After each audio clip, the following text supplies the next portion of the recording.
Olá pessoal do quarto ano, tudo bem? Legal, estamos aqui de volta com a nossa aulinha de arte, tá legal pra caramba, hein?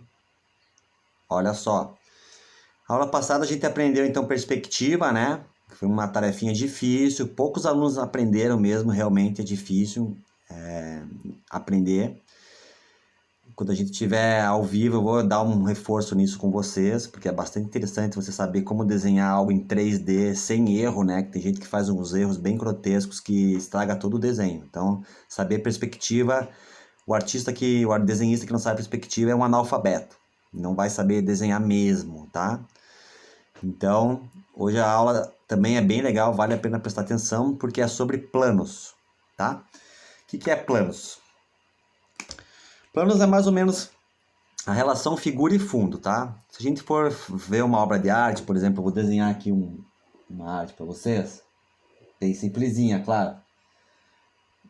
Vamos dizer que eu desenhei aqui uma árvore. Aqui a minha linha do horizonte lá atrás, ó, para quem ainda não aprendeu, a linha do horizonte está aparecendo, tá? E aqui atrás eu vou botar dois passarinhos. Então me diga, o que é a figura? Para começar, isso é um desenho figurativo, né? Figurativo, quando tem alguma figura, é figurativo, se não é abstrato. Aqui é figurativo. Se eu tenho uma figura aqui, no caso a figura é a árvore, né? Então se a figura é a árvore, o fundo é o quê? O fundo é o que está atrás da árvore. Tudo que está atrás da árvore é o background, é o segundo plano, né? Então a gente chama de background ou segundo plano. Então, o que é muito comum, pessoal, numa pintura é desenhar só a figura, dar mais atenção para a figura e deixar o fundo em branco, como se o fundo não fizesse parte da pintura. Mas o fundo sempre faz parte da pintura. Se você só pinta a figura aqui, é um desenho colorido, não é uma pintura, né? Porque numa pintura você tem que criar toda aquela esfera, todo aquele clima em volta dessa árvore, né? Ela está onde essa árvore? Ela está na natureza? Ela não está num papel em branco. Se você está fingindo que aquela árvore está na natureza, então ela tem ar em volta. Se tem ar, pode ser azul. Se tem ar, pode ser verde. Tem um céu, pode ser um céu tenebroso, marrom, ou pode ser um pôr do sol laranja. Então tem alguma cor acontecendo atrás do teu fundo, né? Podem ter passarinhos voando atrás do teu fundo, pode ter uma cerca, pode ter montanhas, pode ter um sol, né? Então, sempre tem que ter essa relação figura e fundo. E volto a falar, é muito comum o aluno pega e desenha só a figura e deixa tudo em branco, o papel aparecendo, tá? Quer dizer, se a árvore foi feita de giz, por que o fundo também não é giz? Ela está no mundo de giz, ou ela está no mundo de giz ou ela está no mundo do papel, né? Tá? Então você faz origami e resolve tudo no papel. Daí, plasticamente, está correto.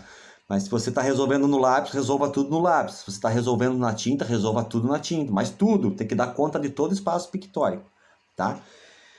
O que é muito comum, um erro dos artistas também, que os artistas fazem é o seguinte, por exemplo, um senhor pediu para mim fazer o retrato dele. Então eu vou lá e ele pousa para mim, eu pego e desenho ele lá, né? E acaba que eu faço, às vezes, o fundo mais bonito do que o retrato da pessoa. Eu faço o fundo chamando mais atenção do que o retrato da pessoa que me pediu para fazer, né? Eu faço isso aqui mais ou menos bem feito e atrás eu faço um cactus maravilhoso, um pôr do sol maravilhoso. E esse aqui eu faço meio tosco assim. Então o fundo está chamando mais atenção do que aquilo que eu quero que chame. E isso deve ser o contrário.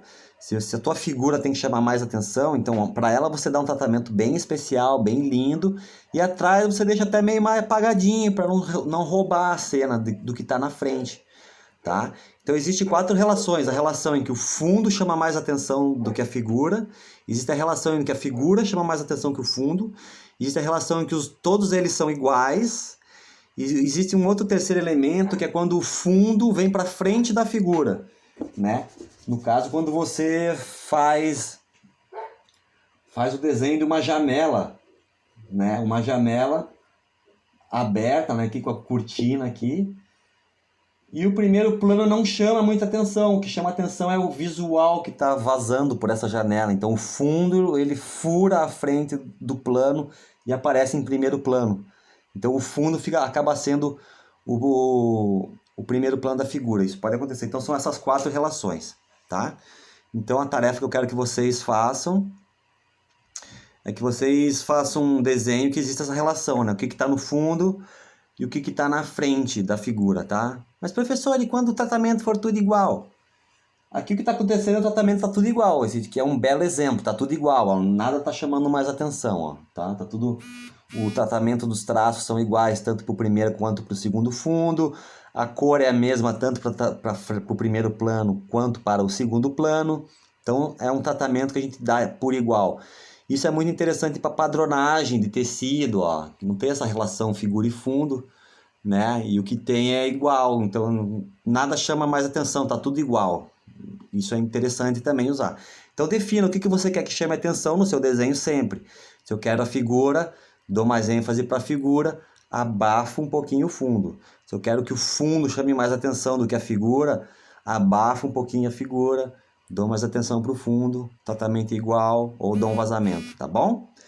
Então pense nisso e nunca mais me entreguem arte em branco, a não ser que seja só um estudo para uma futura arte, mas a arte quando é acabada, ela tem que estar toda fechada, ou de tinta, ou de lápis, seja lá o que for, tá bom? Qualquer dúvida, eu tô aqui no WhatsApp, me procurem e mande as artes para mim, tá? Quem ainda não fez as artes anteriores, corre atrás que ainda dá tempo, tá? Tô aqui para ajudar. Abração para todos, tchau, tchau.